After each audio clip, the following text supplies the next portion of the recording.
アメリカとの戦闘で殺害された前最高指導者ハメネイ師の国葬が始まったイランでは、参列者が最後の別れを惜しみました。ハメネイ師の棺の前には多くの参列者が集まっています。中にはですね、涙を流す人の姿もあります。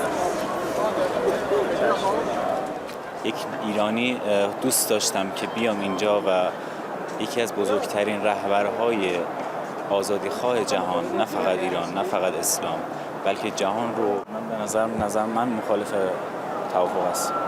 به عنوان یه جوان。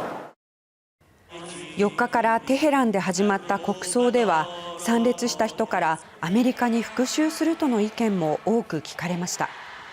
ハメネイ師の後継者である息子のモジタバ氏については、ここにいる権利があるのに安全上の理由で参列がかなわないのは残念だとの声もありました。